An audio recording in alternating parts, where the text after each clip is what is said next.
Bonjour à tous. Aujourd'hui, j'aimerais parler d'un émetteur qui n'était plus venu sur le marché européen depuis 2 ans, et cet émetteur, c'est la Russie. Donc la Russie est en train d'émettre 2 obligations avec des maturités de 7 ans et 12 ans. Et le timing pour ce retour sur le marché de la dette obligataire est assez intéressant.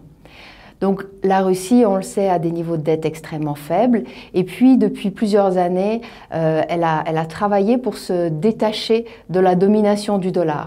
Ce qui fait qu'aujourd'hui, les réserves de change russes sont les 5e plus importantes au monde. Et puis, évidemment, en ce moment, les conditions de marché sont toujours très attractives pour les émetteurs.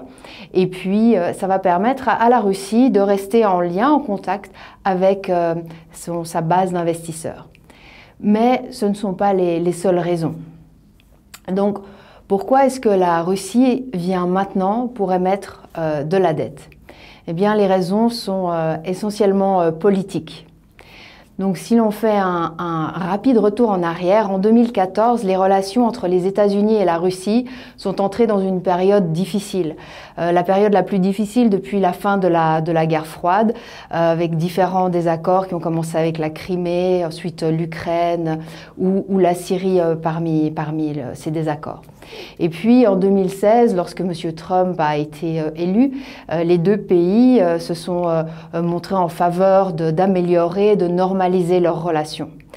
4 ans plus tard, évidemment, il y a toujours du chemin à faire sur le champ de l'amélioration, mais avec la victoire de M. Biden, eh bien, des incertitudes refont surface, puisque Washington pourrait adopter un ton plus dur face à Moscou. Et c'est exactement pour cela que la Russie utilise maintenant sa fenêtre d'opportunité pour émettre des nouvelles obligations en euros. Depuis le début du mois de novembre, la dette émergente a très bien performé. C'est le cas également des obligations russes. La seule obligation russe existante en euros jusqu'à présent a vu sa prime de risque se contracter de 165 à 145 points de base en moins de 10 jours. Et les obligations russes sont maintenant à un carrefour. D'un côté, d'une manière, elles ont bénéficié du retour de l'appétit pour le risque.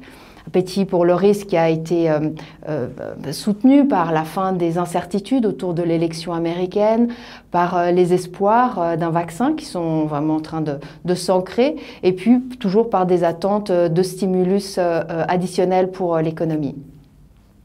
Mais d'un autre côté, sur un côté qui est beaucoup plus spécifique, on voit aussi qu'il pourrait y avoir une détérioration des relations avec les États-Unis, ce qui évidemment serait dommageable pour la prime de risque des obligations russes.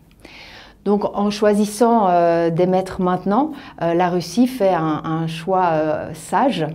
Elle a un bon timing, elle va pouvoir fixer des conditions de marché qui sont avantageuses, et ce même si plus tard Washington décide de prendre un ton plus dur.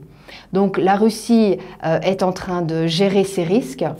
Maintenant la question c'est est-ce que les investisseurs vont aussi gérer ce risque? Eh bien ça, l'histoire nous le dira. Merci.